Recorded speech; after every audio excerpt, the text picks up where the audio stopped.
Hello students, कैसे हो आप सब। मैं विशाल गुप्ता, आपका टीचर। आज मैं आपको क्लास 12 सब्जेक्ट बिजनेस स्टडीज़ का चैप्टर कंज्यूमर प्रोटेक्शन का लास्ट वीडियो करवा रहा हूं। आज इसके टॉपिक्स जो अब बच गए हैं वो हैं, एक रिड्रेसल एजेंसीज, दूसरा role of consumer organisation and NGOs, और तीसरा इसका मैं कुछ इंपॉर्टेंट क्वेश्चंस हैं जो इस टॉपिक्स के मेन टॉपिक्स को लेके उसके बारे में आज डिस्कस करेंगे। ठीक है जी। तो सबसे पहले मैं बात करता हूँ कि रिड्रेसल एजेंसीज की। स्टूडेंट्स, रेड्रेसल एजेंसीज क्या होती हैं? रेड्रेसल एजेंसीज होती हैं जहां पे आप जाके कंपनसेशन ले सकते हो अपने केस को फाइल करने के बाद।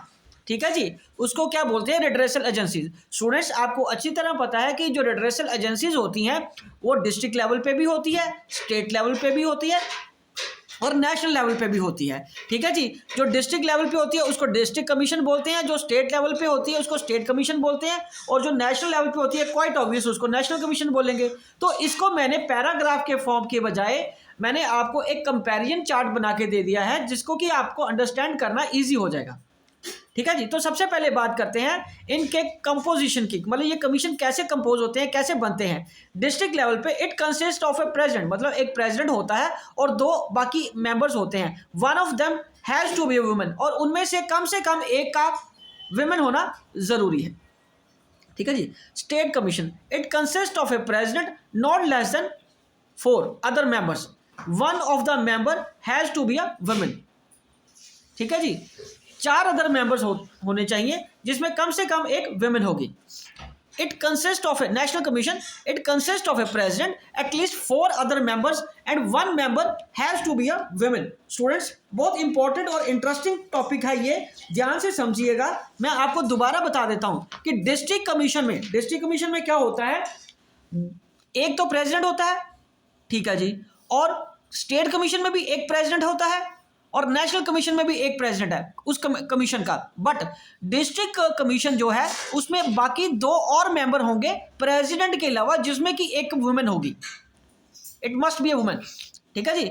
और स्टेट कमीशन में not less than 4 member, 4 member से कम नहीं होंगे, और उनमें से एक मेंबर कौन होंगे? वुमेन होंगे। और नेशनल कमीशन में एटलीस्ट, मतलब कम से कम, यहां तो ये कह रहा है कि 4 से कम नहीं होने चाहिए, पर यहां पे कह रहा है कि एटलीस्ट 4 होने चाहिए and one of member has to be a women, और उनमें से एक मेंबर वुमेन होनी चाहिए। ओके जी। अगला है who can be a president. तो डिस्ट्रिक्ट कमीशन में अ वर्किंग और रिटायर्ड जज ऑफ द डिस्ट्रिक्ट कोर्ट, और स्टेट कमीशन में अ वर्किंग और रिटायर्ड जज ऑफ द हाई कोर्ट, और उसके बाद नेशनल कमीशन में अ वर्किंग और रिटायर्ड जज ऑफ द सुप्रीम कोर्ट। ठीक है जी। ठीक है जी, समझ लग गया। मतलब डिस्ट्रिक्ट कमीशन में डिस्ट्रिक्ट कोर्ट का ही कोई वर्किंग या रिटायर्ड जज उसका प्रेसिडेंट बनेगा। स्टेट कमीशन में हाई कोर्ट का वर्किंग या रिटायर्ड जज उनका प्रेसिडेंट बनेगा, और नेशनल कमीशन में नेचुरली सुप्रीम कोर्ट हाईएस्ट है, तो उनका वर्किंग या रिटायर्ड कोई एक जज प्रेसिडेंट बन सकता है। Appointment of a president, president is appointed by the state government on the recommendation of the selection committee. तो डिस्ट्रिक्ट कमीशन में जो प्रेसिडेंट अपॉइंट किया जाएगा वो सिलेक्शन कमेटी जो स्टेट गवर्नमेंट द्वारा बनाई गई है वो उनको रिकमेंड करेंगे कि जिसका नाम, उसको वो प्रेसिडेंट नॉमिनेट कर देंगे। और स्टेट कमीशन में प्रेसिडेंट कैसे बनेंगे? President is appointed by the state government after the consultation with the chief justice of high court. तो किसके कंसल्टेशन के बाद स्टेट गवर्नमेंट बनाएगी?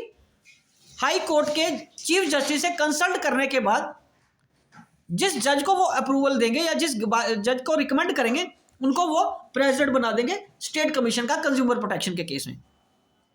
प्रेसिडेंट, नेशनल कमीशन में जो प्रेसिडेंट है वो appointed by central government after the consultation with the chief justice of India, और चीफ जस्टिस ऑफ इंडिया के कंसल्टेशन के बाद ही उनको प्रेसिडेंट बनाया जाएगा। ओके जी। चलिए आगे है jurisdiction, to entertain complaints where the value of good doesn't exceed 1 crore. Minded student, ये मैं डिस्ट्रिक्ट कमीशन की बता रहा हूं, और मेरी बात एक ध्यान से सुन लीजिए। अब ये 1986 वाला एक्ट नहीं है। माइंडेड, मैं दोबारा दोहरा रहा हूं, ये 1986 वाला एक्ट नहीं है, ये 2019 का एक्ट है। एक्ट चेंज हो गया है। यदि आपके पास अभी भी 1986 वाली बुक है तो please replace that book. Consumer protection act amend हो गया है 2019 का 2019। ओके जी, तो इसलिए ध्यान रखिए, नई बुक्स पढ़िए, पुरानी बुक्स में इसकी वैल्यू कम है, उसको पढ़ के जाओगे तो पेपर में मारे जाओगे। ठीक है जी। To entertain complaints where the goods of the value of the goods doesn't exceed 1 crore. District commission में 1 करोड़ से ज्यादा वैल्यू नहीं होनी चाहिए, और स्टेट कमीशन में फ्रॉम 1 करोड़ टू 10 करोड़। ठीक है जी। मतलब स्टेट कमीशन में कितने के तक की कंप्लेंट की जा सकती है? 1 करोड़ से लेकर 10 करोड़ तक की वैल्यू की गुड्स की अगर आपको डेफिशिएंसी या कोई ग्रीवियंस है या कोई शिकायत है तो आप उसको कंप्लेंट कर सकते हो फ्रॉम एक्सीडिंग 10 करोड़। और 10 करोड़ से ज्यादा एक्सीड करती है यदि वैल्यू, तो किस में जाएंगे? नेशनल कमीशन में। ठीक है। उसके बाद अपील अगेंस्ट ऑर्डर्स। ठीक है। अगर किसी को लगता है कि डिस्ट्रिक्ट कमीशन में उसको न्याय नहीं मिला तो वो क्या करे? Any person who is aggrieved by the order of the district forum can appeal against such orders to the state commission within 45 days। ठीक है जी।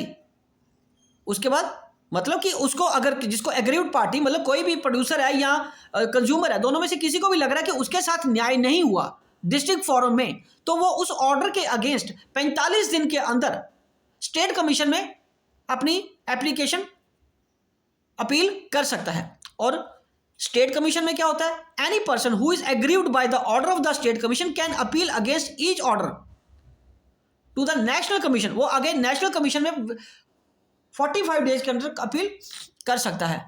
और नेशनल कमीशन में any person who is aggrieved by the order of national commission, अगर कोई इससे सहमत नहीं है, नेशनल कमीशन से सहमत नहीं है मतलब, तो वो अपील कहां कर सकता है? सुप्रीम कोर्ट में within 45 days, but only जब value of good is more than 10 crore.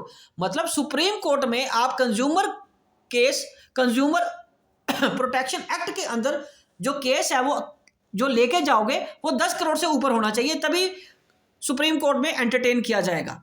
ठीक है जी। तो ये था हमारा comparison chart of the redressal agencies, जब कंज्यूमर को कहां कहां केस को फाइल करना है, किस तरीके से अपनी शिकायत को उसको लेके आना है ताकि उसको न्याय मिले, उसके साथ जस्टिस हो। ठीक है स्टूडेंट्स, आई होप कि ये टॉपिक आपको अच्छी तरह समझ आ गया होगा। ओके जी, गुड। चलिए आगे बात करते हैं। आगे टॉपिक है जो वो है हमारा topic role of consumer organisations and NGOs. ठीक है। तो इन इंडिया मतलब रोल कंज्यूमर ऑर्गेनाइजेशंस का क्या रोल है या एनजीओज नॉन गवर्नमेंट ऑर्गेनाइजेशंस का क्या रोल है? In India, there are about 500 consumer organizations working in the field of the consumer protection. The most popular are the Consumer Guidance Society of India, Citizen Action Group Mumbai, ये भी मुंबई की है, ये organisation भी मुंबई की है। Consumer education and research centre जिसको CERC Ahmedabad बोलते हैं, common cause new Delhi, consumer unity and trust society cuts. ठीक है। तो ये कुछ वो नाम दिए हैं जो कि मोस्ट पॉपुलर ऑर्गेनाइजेशंस हैं। ठीक है जी। 500 ऑर्गेनाइजेशन में से जो मेन है, जो इंडिया में पॉपुलर हैं, जो कंज्यूमर ऑर्गेनाइजेशंस हैं, जो कंज्यूमर्स के बारे में बात करती हैं, कंज्यूमर्स के इंटरेस्ट को प्रोटेक्ट करने में इनका बहुत बड़ा योगदान है। ये सिर्फ उन्हीं के नाम है, ये सिर्फ इतनी 5 ही नहीं है, ये 500 हैं, पर मेनली ये 5 के नाम लिए जाते हैं। These associations are performing following functions: educating the villagers, general public about the consumer rights by organizing training programs, seminars and workshops लगा के उनको जनरल पब्लिक और विलेजर्स को वो क्या करते हैं, उनका राइट्स के बारे में समझाते हैं। Publishing periodicals and other publications to impart knowledge about consumers problems, उनको कंज्यूमर प्रॉब्लम्स के बारे में अपग्रेड करना, रिलीफ्स क्या अवेलेबल है उनके पास और कहाँ पे वो मैटर को अपने बता सकते हैं और क्या क्या चीज़ें उनके इंटरेस्ट की हैं। Carrying out comparative testing of consumer products in accredited laboratories, मतलब टेस्ट को, मतलब जिस जगह पे जिस प्रोडक्ट के बारे में उनका लगता है कि उनका टेस्ट किया जाना चाहिए, वो कुछ पर्टिकुलर लेबोरेटरीज हैं, वहाँ पे वो टेस्ट करवाते हैं उस गुड जिसके बारे में उनको डाउट हो, उसकी क्वालिटी को लेके कंपीटिंग ब्रांड्स में उसके रिजल्ट्स को भी फिर बाद में वो पब्लिश कराती हैं ताकि उसका बेनिफिट कंज्यूमर्स को मिले। स्टूडेंट्स, कहने का मतलब ये है कि जिन प्रोडक्ट्स को टेस्ट करके चख के टेस्ट करने की जरूरत होती है, जहां उनको लगता है कि इसकी टेस्ट अनिवार्य है, उसके बिना तो ये पता चल ही नहीं सकता। फॉर एग्जांपल हनी का आप कैसे पता चख के तो पता नहीं चलेगा कि एक्चुअल शुगर है, नेचुरल शुगर है या नहीं है। ठीक है, तो उसमें लेबोरेटरी में ही टेस्ट किया जाएगा और उसके बाद उसके रिजल्ट को पब्लिश किया जाएगा, लोगों के साथ उसको शेयर किया जाएगा रिजल्ट को, कि उस टेस्ट में से रिजल्ट क्या आया। encouraging consumer to strongly protest and take action against exploitative and unfair trade practices of the sellers, providing legal assistance to consumer by way of providing aid, legal advice etc. in seeking legal remedy। ठीक है जी, तो provide करना legal assistance, legal advice भी provide करना, legal सहायता provide करना उन consumers को, ताकि उनको उनके साथ जो गलत हुआ है उनका मुआवजा उनको मिल सके। नेक्स्ट पॉइंट है उसका, filing complaints in the consumer courts on behalf of consumer.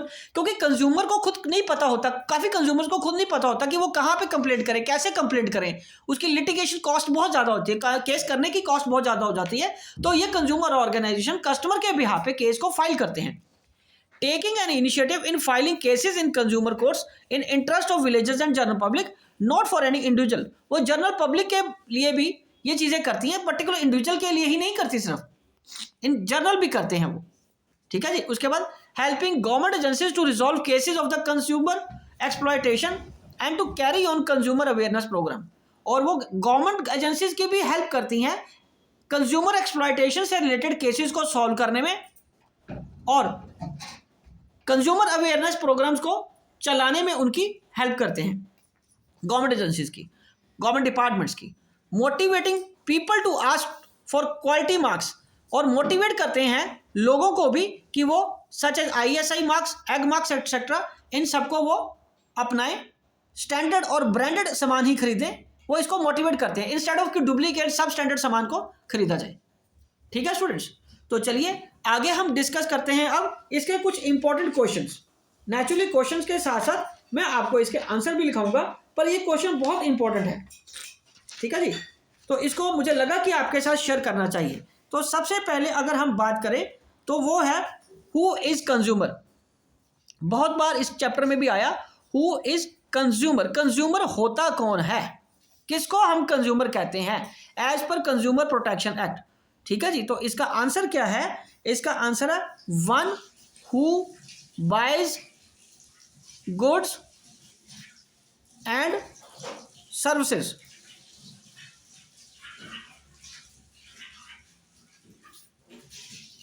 for some value,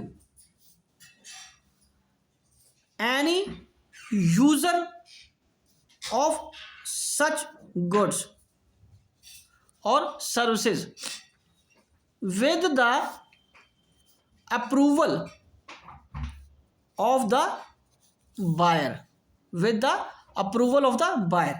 और उसके बाद anyone who uses the goods and services or for earning livelihood for self consumption, या यूं कह लीजिए सेल्फ एम्प्लॉयमेंट। कंजम्पशन वर्ड ठीक नहीं है, हम कर लेते हैं एम्प्लॉयमेंट। हालांकि कंजम्पशन वर्ड भी ठीक था, पर एम्प्लॉयमेंट ज्यादा सूटेबल है कि कोई व्यक्ति अगर सेल्फ एम्प्लॉयमेंट के लिए कोई सामान खरीद रहा है, मतलब कि अगर कोई बंदा अपने रोजगार के लिए कोई इक्विपमेंट खरीदता है और वो उसका खराब निकलता है, तो वो उसको कंप्लेंट कर सकता है। मतलब it is not meant for resale, it is not meant for resale, जो रीसेल के लिए नहीं है, उन्हीं प्रोडक्ट्स के अगेंस्ट आप केस कर सकते हो। तो वो ये चीज, ये तीन जो पर्संस हैं ये कंज्यूमर की कैटेगरी में आएंगे। ठीक है जी, उसके बाद दूसरा व्हेन और under what circumstances can the complaint be filed. Okay, ठीक है जी। तो पहला किसके लिए? फ्रॉडुलेंट,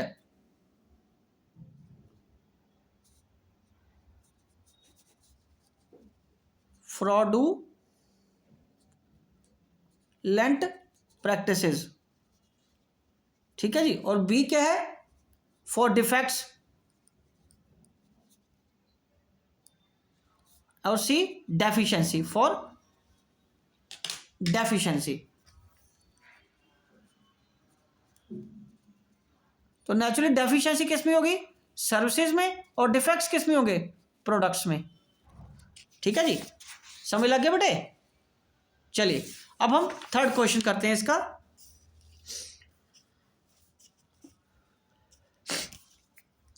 थर्ड क्वेश्चन है, with in what period can the complaint be filed? Solution, the complaint must be filed with in 3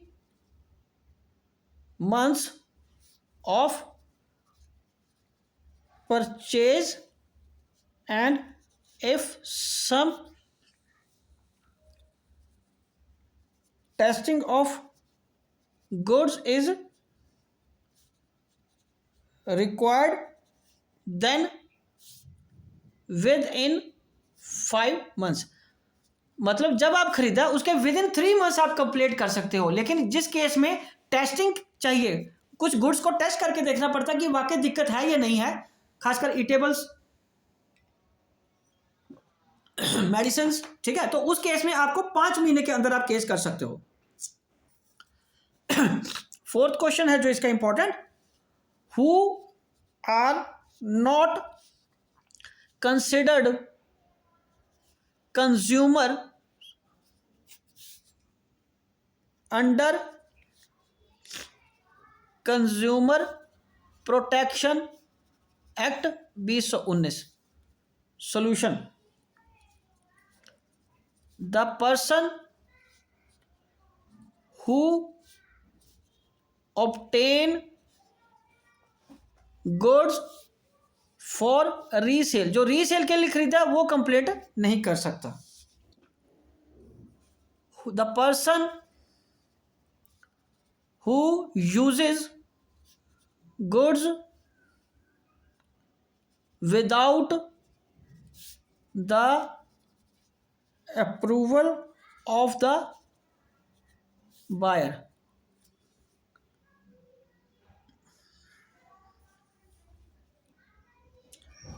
the person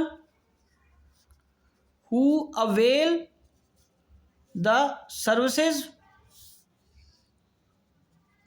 without approval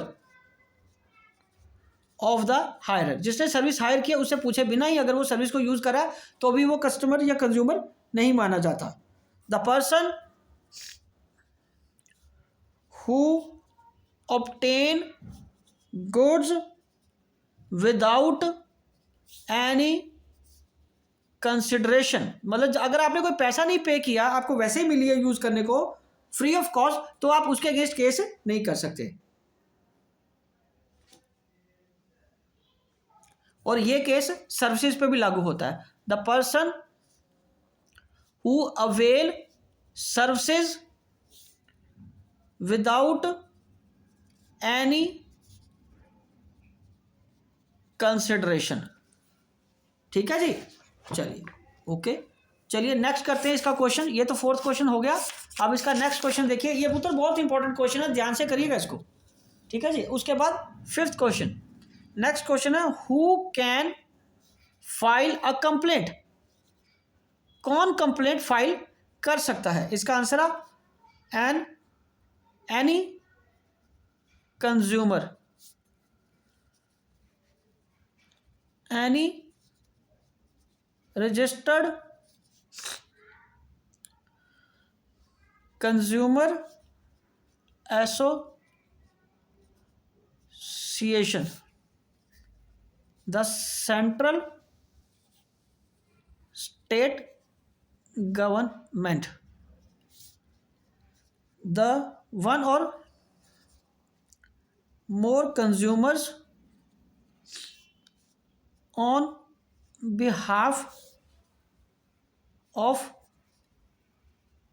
numerous, मतलब बहुत सारे कंज्यूमर के बिहाफ पे भी आप कंप्लेंट कर सकता है कोई एक पर्सन भी। अ लीगल हायर, अगर किसी की डेथ हो जाती है तो उसका जो वारिस है या उसका जो लीगल रिप्रेजेंटेटिव है वो भी केस को फाइल कर सकता है। ठीक है जी। और उसके बाद एक इंपॉर्टेंट क्वेश्चन और बनता है, against whom can the complaint be file? Solution, the seller या मैन्युफैक्चरर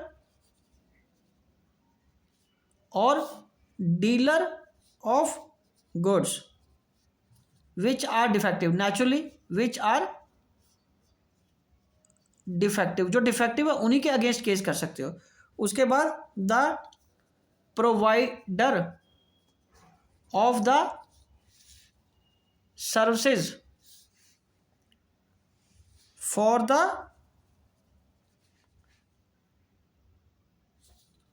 ऑफ द डिजीज, यहां लिख देते हैं ना, ऑफ द डिजीज, मतलब जो व्यक्ति मर चुका है, ये मैंने लिखा नहीं था। ठीक है, the provider for the of the services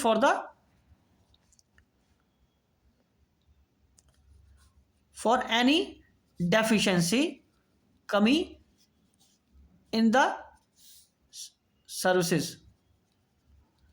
ठीक है जी, ये मतलब सेलर या मैन्युफैक्चरर के पास अगेंस्ट केस कर सकते हो आप। ठीक है, डीलर के अगेंस्ट भी केस कर सकते हो यदि गुड्स में डिफेक्ट्स है। ठीक है जी, और प्रोवाइडर ऑफ द सर्विसेज, अगर कोई डेफिशिएंसी है, कमी है उसकी सर्विसेज में। ठीक है जी, समझ आ गया स्टूडेंट्स आपको? तो ये थे हमारे कुछ इंपॉर्टेंट क्वेश्चंस। तो इसी के साथ मैं आपको ये वीडियो आपको समझ लग गया है, चैप्टर आपको क्लियर हो गया है। मैंने पिछली वीडियोस में भी आपको चैप्टर कंप्लीट कर दिया था। बस मैं आपको एक चीज याद दिलाना चाहता हूं कि अब जो आपको